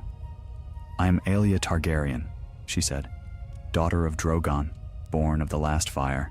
The blood of dragons yet burns." Jon's breath caught. "Targaryen." She stepped closer, studying him. "You were one of us once, weren't you? Half fire, half frost. The lost prince." "I gave up that name long ago," Jon said. "But it has not given up on you," Aelia replied. Her gaze burned like a forge. "The world turns again, Snow. Fire stirs, ice sleeps, you can feel it." He said nothing. The cold within him pulsed in answer to her heat, two forces drawn together, unwilling and inevitable. Aelia raised a gloved hand. "Come south. Help me forge a new peace. The world needs both of us, fire and ice together." Jon looked past her to the burning camp, the terrified faces of the free folk, Ghost standing amid the flames. "Your peace is already burning." Aelia's expression hardened. "Sacrifice is the price of order." Jon's voice was quiet. "That's what he said too." The dragon shifted behind her, wings folding, smoke curling from its nostrils. For a heartbeat, silence stretched between them, fire and frost, two reflections of the same curse. Then Jon turned away. "Go south, princess. I will not follow." "You cannot run from what you are," she said. He looked back once, his eyes gray and rimed with frost. "I am what remains when both have failed." He walked into the dark, Ghost following close. Behind him, the flames of the camp flickered and died, leaving only smoke curling into the cold sky. From that night, the stories changed again. Some said the ghost of the north marched once more, seeking the last fire to put it out. Others claimed he hunted the dragons themselves, to end the war before it began. And in the halls of men, where kings and queens debated peace, whispers spread that when fire rose again, the cold would not be far behind. For winter, though broken, does not die. And Jon Snow, its last son, walked still beneath its silent sky. The world south of the wall had changed beyond recognition. The fields that once burned with war now bloomed with peace, though peace itself had grown brittle, like glass beneath strain. The people had forgotten the taste of true winter. They sang songs of spring and plenty, and the tales of ice and death had become fables to frighten children. Yet far in the north, where the wind still carried the sigh of ancient ghosts, Jon Snow watched and waited. Years passed, measured not by the turning of seasons, but by the quiet rhythm of the snow. His hair, once black as a raven's wing, had turned the color of frost. His face was still and pale, neither young nor old, ageless as the land itself. But he was not at peace. The dream of the Fire Woman haunted him. Aelia Targaryen, child of the last dragon. Her words had rooted in his heart like thorns. Fire stirs, ice sleeps, the balance breaks. He had thought himself free of both. He had thought the Night King's shadow ended and Daenerys's fire scattered to ash. But now the world burned again, and in every dream he saw dragons circling above southern skies. Ghost stirred restlessly one night, ears twitching toward the wind. The direwolf rose, his gaze fixed southward. Jon followed his stare. Over the horizon, faint and distant, a light glimmered, not moonlight, nor the pale shimmer of the aurora. This light burned red. A rumble trembled through the frozen ground beneath his feet. Even here, so far north, he could feel the breath of fire. "It begins again," he murmured. The wind shifted, bringing with it the scent of smoke and blood, memories of another life, another war. He closed his eyes. The air was colder now, but not by nature's hand. It was his doing. Wherever he went, the frost followed. He began the long journey south. The north was quiet, but not empty. Strange creatures had begun to roam again. Elk with horns of silver, wolves that glowed faintly beneath the moon, ravens that spoke with voices not their own. The old magic of the land, once dormant, was waking. Jon walked among it as one of its kind. The cold obeyed his will now. He could freeze a river with a breath, call snow from clear skies, still the beating of a heart with a glance. But he used such power rarely, for it frightened him. And what frightened him most was how natural it felt. He crossed the ruins of the wall at Eastwatch, now little more than broken stone and melting ice. Beyond it lay the gift, the land of men. Small farms dotted the valleys, the smoke from their hearths curling peacefully into the sky. The people stared as he passed, whispering behind their doors. Some called him the White Wolf, others the Cold King. He did not stay to correct them. By the time he reached Winterfell, the snows were falling thick again. The castle stood proud as ever, its banners silver with frost. When the gates opened, the guards froze at the sight of him, the face pale, the eyes gray as a storm. The steward who came to meet him bowed low. "My lord, you are expected."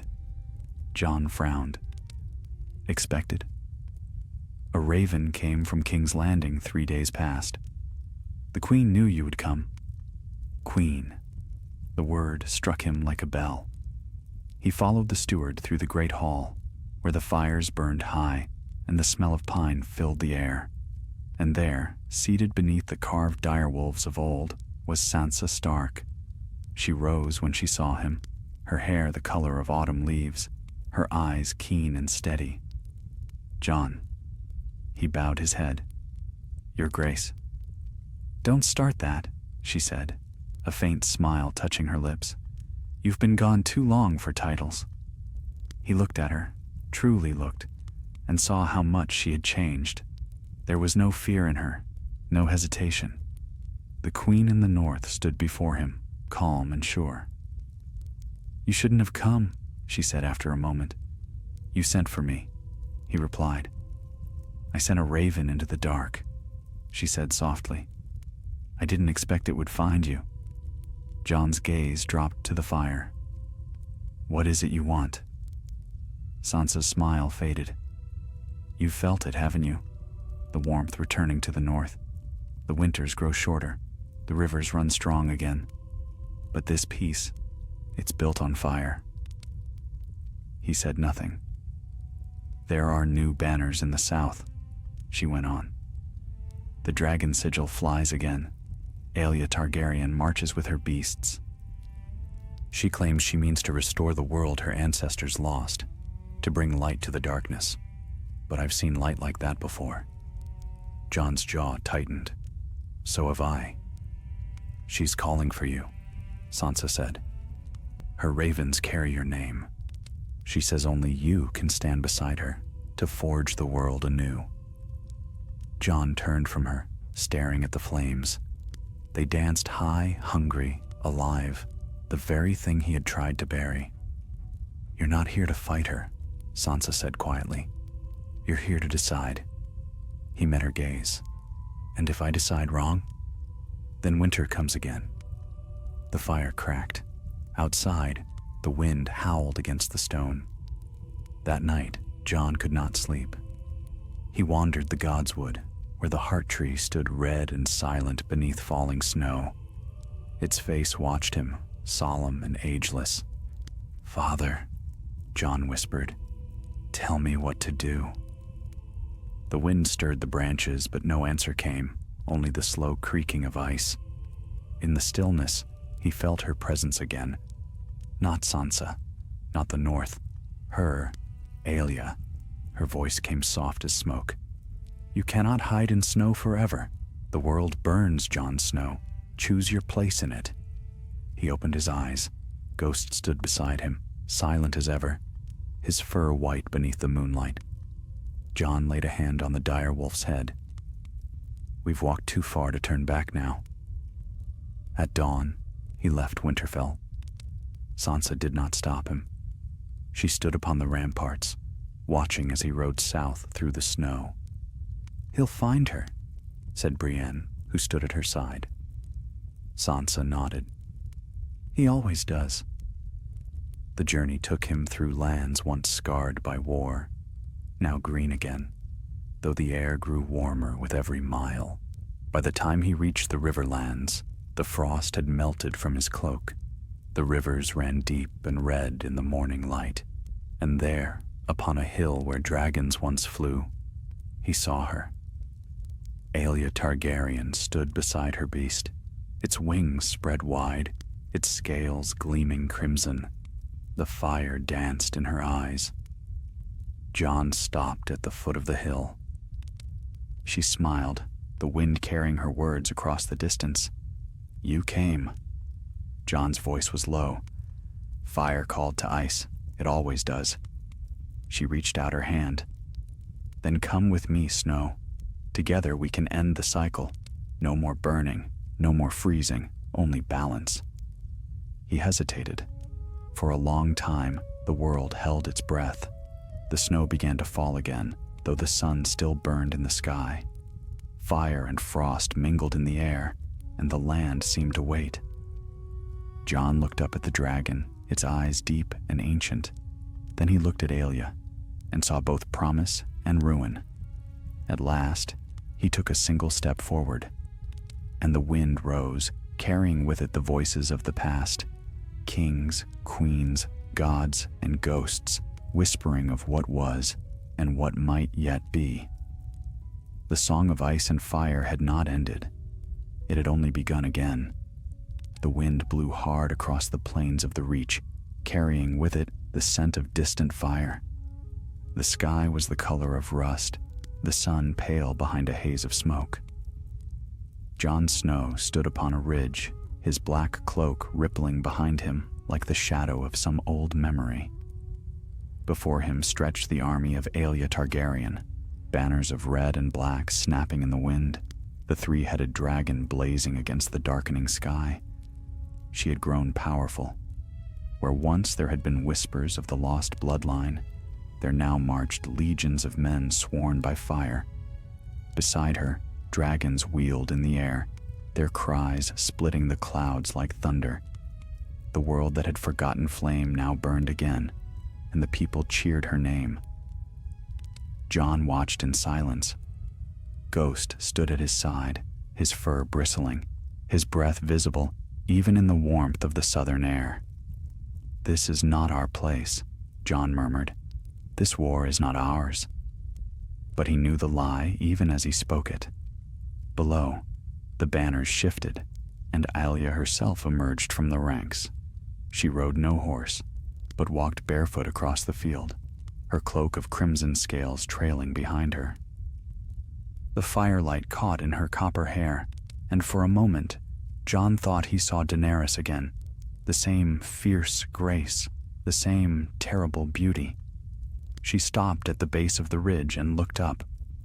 You came, she called, her voice carrying easily through the wind. Jon descended slowly, boots crunching over the dry grass. When he reached her, he saw it, the faint shimmer in her eyes, like heat dancing on a blade. She was not merely born of dragons, she was one. Why do you follow me? She asked. You've seen enough of kings and thrones. Jon's voice was quiet, steady, because the world will break if I don't. Aelia smiled. The world breaks to be remade. Fire must burn away the old so the new can grow. That's what she said, Jon replied. A shadow crossed her face. Daenerys burned without purpose. I will burn to cleanse. The old kings of men tore the world apart. Dragons, lions, stags, wolves. I'll end them all. Jon's jaw tightened. And what's left when all are gone? Peace, she said simply. He stared at her, the calm certainty in her tone, the echo of another's madness whispered in the wind. You can't forge peace in fire. I've seen where it leads. Aelia tilted her head. You speak like one who's forgotten what fire is. You carry ice in your veins, Jon Snow, but you were born of dragons. You can deny your blood, but not your nature. My nature is not yours. She stepped closer, the air around her rippling with heat. Then what are you? Man or ghost? Hero or monster? You stand between worlds and claim neither. He met her gaze.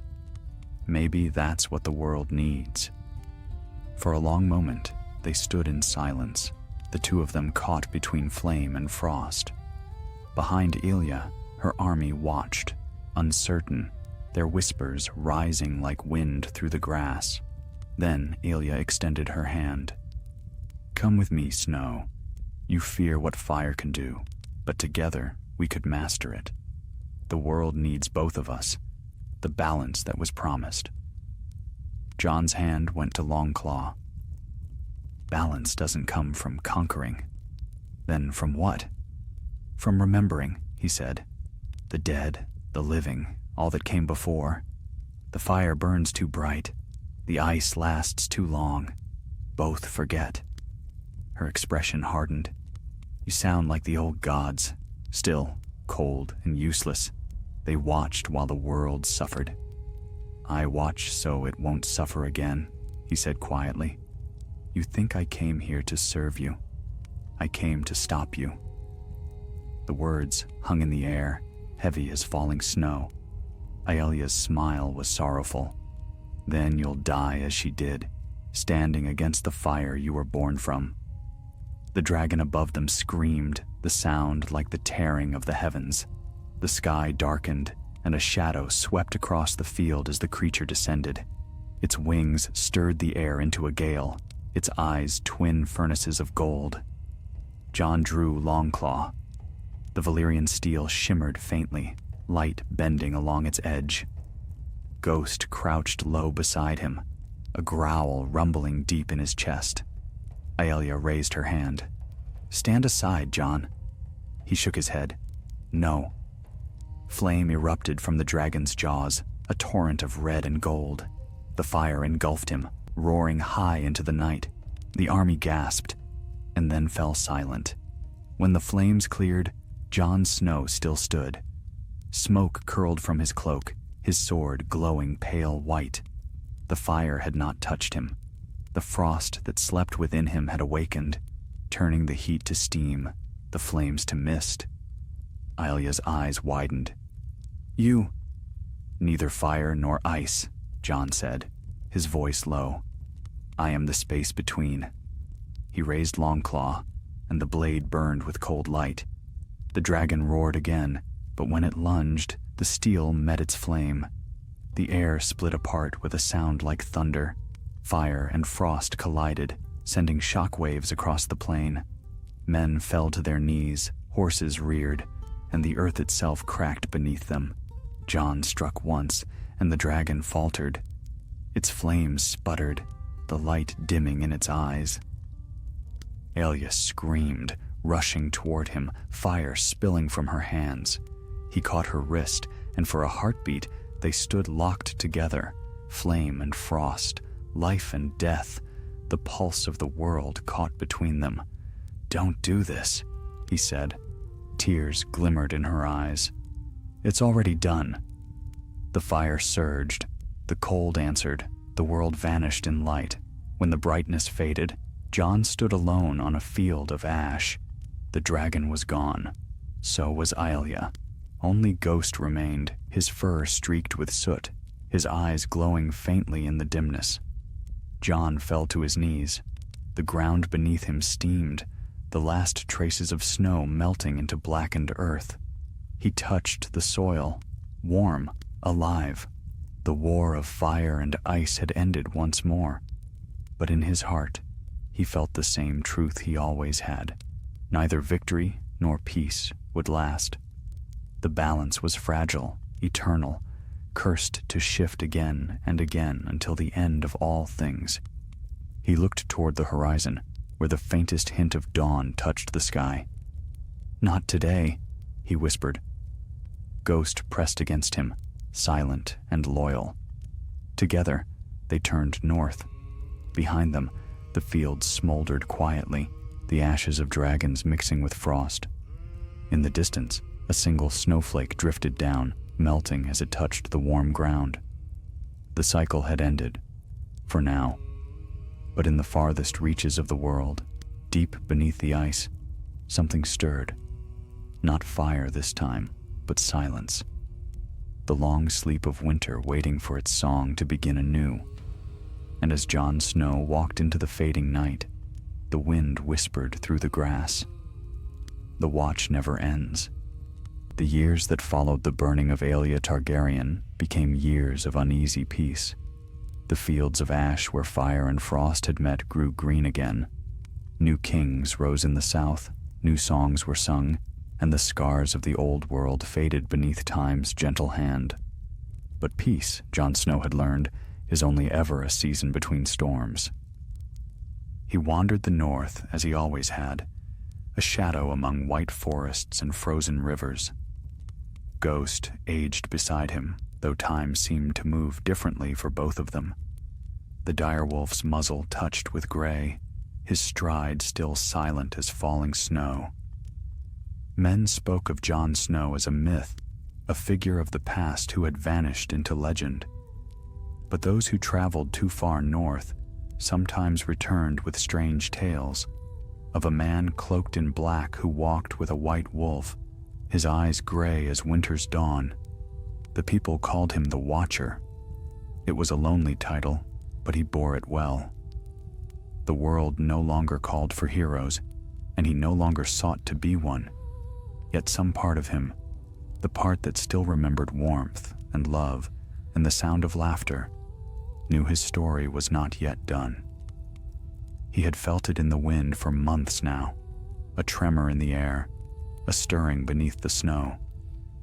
The cold that once answered his call now whispered to him in strange, restless tones. It was not the voice of the Night King, nor of any god. It was older, deeper, the breath of the land itself. Something was waking. It began with the dead trees. One morning, Jon found himself in a valley he did not know. The ground was frozen hard as iron, yet beneath his feet, he could feel a pulse, faint, steady, like the heartbeat of a giant buried in the earth. Around him, the trees stood gray and leafless, their bark cracked and cold. He touched one, and a shiver ran through him. The wood was warm. Ghost whined softly. His fur bristled, and his ears turned northward. Jon looked in that direction and saw it. A faint light, blue and steady, hovering above the snow. He followed it through the valley, and the further he went, the stronger the warmth beneath the ice became. At last he came to a cliff of black stone rising from the earth like a blade. Upon it stood an altar, rough-hewn, ancient, marked with spirals of frost and flame. The blue light burned from its center. Jon stepped closer, his hand tightening around Longclaw's hilt. The air here felt strange, heavy with memory. He could almost hear voices whispering through the wind, not the cruel call of the dead, but something softer. He reached out and touched the stone. The world vanished. He stood once again in the snow, but not his snow. The land around him was wild, untouched. No wall, no castles, no kingdoms. Before him, a woman knelt upon the ice, her hair silver as moonlight, her skin marked with veins of blue. The child of the forest, who had once spoken to him in another life. "You have come," she said. Jon's breath misted. "You're dead. Everything that was is dead," she said, "and yet everything returns. You ended one age, Jon Snow, but balance is never still. Fire rises again in the south, and now the ice beneath the world stirs to meet it." He shook his head. "No, I ended this. The Night King is gone. Gone, yes, but his echo remains. You are part of that echo. John's hands trembled. I won't let it rise again. The child smiled sadly. Would you fight yourself? Would you burn your own soul to keep the fire from spreading? The wind howled through the vision. What must I do? He asked. Remember who you are, she said. The first man to walk between the realms of life and death, the last keeper of the old balance. You cannot destroy the cold any more than the sun can kill its shadow, but you can guide it. How? She reached toward him, her small hand glowing faintly blue. Take what you were given. Become what you were meant to be. When she touched his chest, the world turned to light. John fell to his knees on the frozen ground. His breath came hard, his body shaking. Beneath his cloak, a faint glow spread from his heart. Blue at first, then silver, until it faded once more. Ghost nuzzled his shoulder, growling low. John rose slowly. The altar still stood before him, but the light within it had vanished. Only a small shard of ice remained, pure and clear. When he touched it, it melted in his palm, and warmth flooded his chest. He understood then. The war between fire and ice had never truly ended. It had simply changed shape. The world would always turn, the balance always tested. Fire would rise again someday, as it always had, and the cold would answer. But this time, the two forces would have a guide. He sheathed Longclaw and turned toward the mountains. The aurora danced faintly above them, ribbons of color painting the sky. As he walked, he thought of those he had lost, of Sam's laughter echoing in the library, of Sansa's quiet strength, of Arya's fierce eyes, of Daenerys's tragic fire. All gone, all dust in the long turning of the world. Yet somehow, they lived on in him. He felt no grief, only purpose. That night, he camped beside a frozen river. The stars shone bright, clear, and sharp. Ghost lay at his feet, asleep but alert even in dreams. John sat with his back against a rock and watched the frost creep across the ground. For a moment, he thought he saw shapes moving in the darkness, white forms, graceful, silent. The old gods, perhaps, or maybe only memories. He spoke softly to the wind. The watch never ends. The wind answered in kind, gentle, and cold, nor should it. When morning came, the world seemed changed. The snow glistened like glass, and the air hummed with life. He could feel the frost and fire within him no longer at war, but woven together, the breath of both worlds. He turned northward again, deeper into the white, where no man had walked for an age. Legends would say that he crossed into the lands beyond death itself, that he built no throne, no castle, no kingdom, but kept a silent vigil beneath the stars. The free folk told tales of a figure they saw from afar, wandering the snowfields with a great white wolf. Some called him the Frost King, others the Guardian of Dawn. But the ravens who flew over the frozen wastes whispered only one name: Jon Snow. And so he walked, through storm and silence alike, watching over the balance between fire and ice. For though men may forget, and kingdoms may fall, the North remembers, and the Watcher still walks beneath its endless sky. The North lay in silence, eternal and vast, its snows unbroken, save for the prints of one man and his wolf. The sun rose pale and distant, glimmering faintly upon the endless sea of ice. Jon Snow stood at the edge of the world, the cold wind tearing through his cloak, his gray eyes fixed upon the far horizon, where the sky met the frozen earth. It had been many years since he had seen another living soul. The seasons had turned without meaning. Time itself seemed to drift away in this land of silence. The scars of old wars were buried beneath snow and memory. The names of kings, queens, and dragons had faded into legend, whispered now only in half-forgotten tales told by firesides far to the south. But still he walked.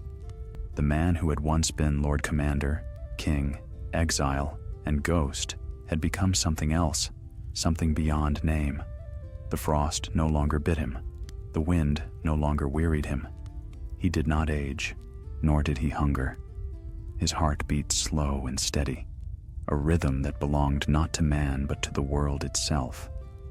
And always, Ghost walked beside him. The great direwolf's fur was streaked with silver, his red eyes dimmed but not dulled. He was a creature of the old world now, the last of his kind. The bond between man and beast had deepened into something wordless, a single will, a shared silence. When Jon looked into Ghost's eyes, he saw not an animal, but a mirror of his own soul.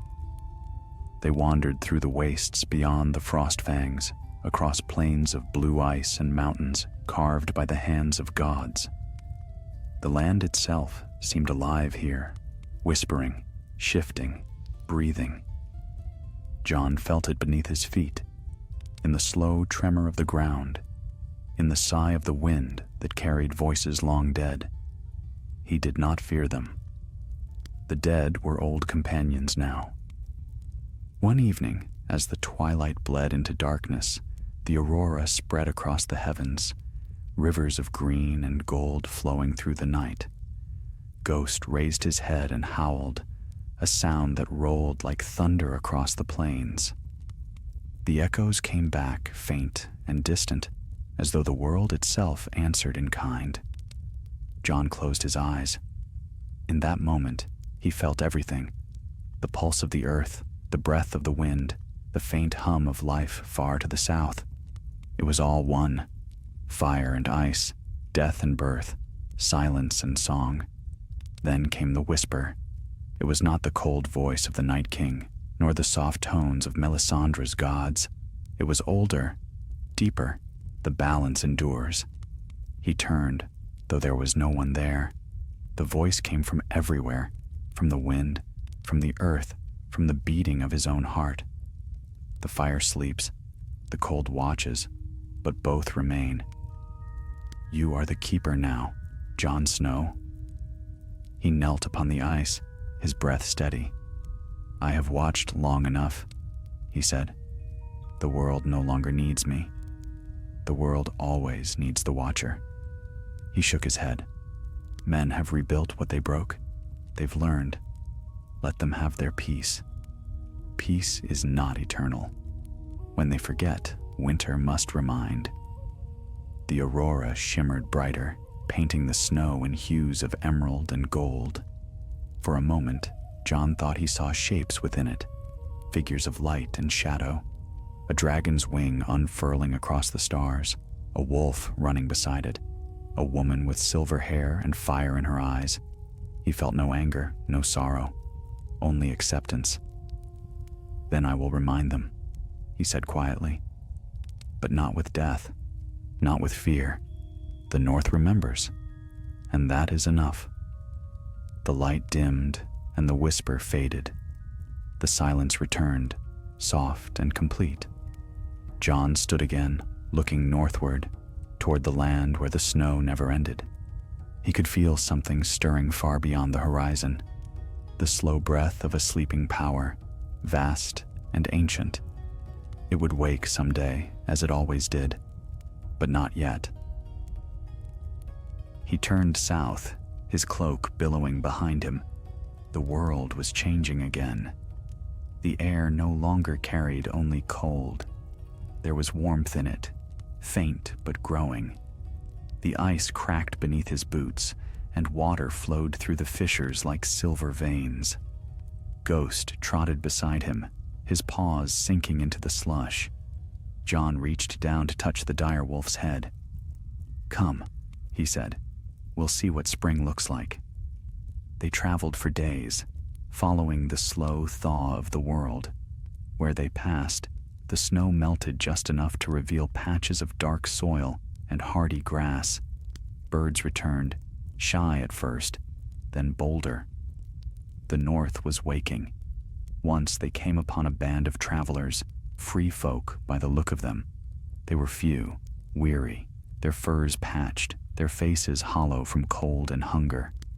When they saw Jon, they froze in awe. One knelt, murmuring a prayer.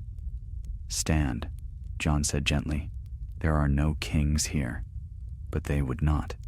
The eldest among them, a woman with eyes like frost, looked up at him and said, "You're the one from the stories, the wolf of winter, the one who keeps the cold from coming."